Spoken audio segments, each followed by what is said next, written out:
ලෝකයම බීතියට පත් කරපු ඒ තප්පරය වර්ෂ 1986 චර්නොබිල් අනතුර සිදු ඒ දරුණු මොහොත හිඩන් ක්විස් මගින් මෙසේ අනාවරණය කරනු ලබයි.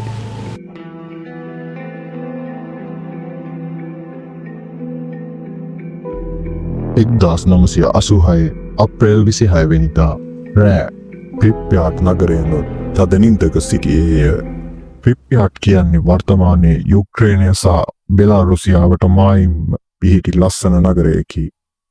මේ නගරයට කිලෝමීටර් කිහිපයක් එපිටින් තිබුණු චර්නොබිල් න්‍යෂ්ටික බලාගාරයේ මෙදින ඉංජිනේරුවන් විසින් සාමාන්‍ය පරීක්ෂණයකට ලෑස්ති වෙමින් සිටියේය. නමුත් ඉතා අවාසනාවන්ත ලෙස කවුරුත් නොසිතූ අයුරින් මෙය ඉතිහාසයේ දරුණුම න්‍යෂ්ටික අනතුර බවට පත්විය. මෙම පරීක්ෂණයේ ප්‍රධාන අරමුණ වූයේ බලාගාරයේ හදිසියේ නතර වුවහොත් එහි තිබෙන ටර්බයින් වලින් හදිසි විදුලියක් ලබාගත හැකිද යන්න පරීක්ෂා කර බැලීමයි. මෙවැනි න්‍යෂ්ටික බලාගාරයකින් මෙගාවොට් 3200ක් පමණ වූ තාපයක් හා මෙගාවොට් 1000ක පමණ විදුලියක් නිපදවා ගැනීමේ හැකියාව පවතී. න්‍යෂ්ටික බලාගාරයක් තුළ පරමාණුවකටත් වඩා කුඩා අංශු එනම් ඉලෙක්ට්‍රෝන හා නියුට්‍රෝන යොදාගෙන ගැටීමක් සිදු කරු ඉන් පිටවන ශක්තිය පරිවර්තනය කරමින් න්‍යෂ්ටික බලාගාරවල ශක්තිය උත්පාදනය කරගනු ලබයි. චර්නොබිල් බලාගාරය තුළ සෝවියට් සමූහාණ්ඩුවට ආවේනික වූ න්‍යෂ්ටික ප්‍රතිකාරක ක්‍රමයක් භාවිතා විය. එහි නම නම් RBMK1000 නැමැති ප්‍රවේදයයි. චර්නොබිල් බලාගාරයේ න්‍යෂ්ටික ප්‍රතිකාරක 4ක් තිබූ අතර මෙම න්‍යෂ්ටික පිපුරුම සිදු වූයේ සිව්වන ප්‍රතික්‍රියාකාරකයේය. මේ තුළ ඉන්ධන විදියට භාවිතා වනුයේ යුරේනියම් 235 නම් වූ සමස්ථානිකයයි. සෑම යුරේනියම් 235ක් නම් වූ පරමාණුවක් තුළම උණ්ඩයකට වඩා වේගවත් එසේම ආලෝකයට වඩා වේගවත් ශක්තියක් පවතී. මෙසේ වේගයකින් ගමන් ගන්නා පරමාණුවක් එයට බාධා වෙන ඕනෑම වස්තුවක් කරහා යයි. එය කොන්ක්‍රීට්, දැව, මිනිසුන්, සතුන් ඕනෑම දෙයක් පසාරු කර යයි. යුරේනියම් 235 වූ මූලද්‍රව්‍යයෙහි ග්‍රෑම් එකක් තුළ මෙවැනි පරමාණු බිලියන ට්‍රිලියන ගණනකට වඩා ඇත. මෙම චර්නොබිල් නම් බලාගාරය තුළ යුරේනියම් 235 නැමැති මූලද්‍රව්‍ය ග්‍රෑම් මිලියන 300ක් පමණ නිපද වූ බව වාර්තා වේ.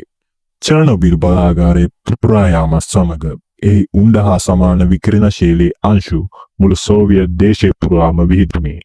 මෙම විකිරණශීලී අංශු හුස්ම ගන්නා වාතයේ, ජලයේ, මිනිසුන් කන කෑමවල, ගස්වල, පළතුරුවල, එළවලුවල සෝවියට් දේශයේ සෑම තැනකම පාහේ පැතිරුණා.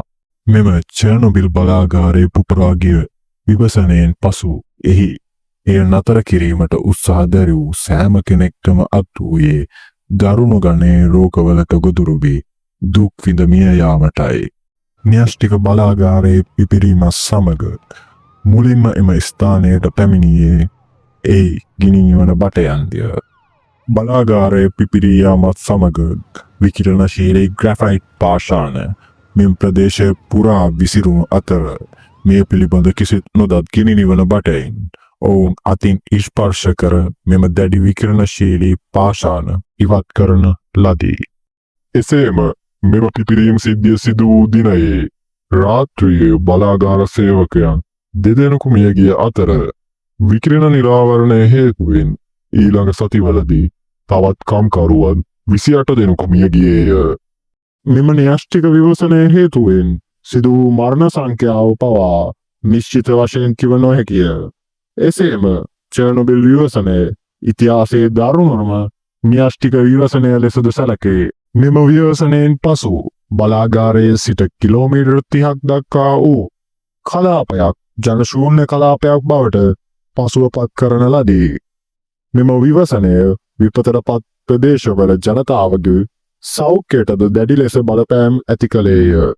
මෙම බලාගාරය පිපිරීමට හේතු වී ඇත්තේ මානව දෝෂ, බලාගාරයේ සැලසුම් දෝෂ හා නිසි ආරක්ෂක පද්ධතියක් නොමැතිකම ඇතුළු සාධක කිහිපයක එකතුවක් ලෙසිනි.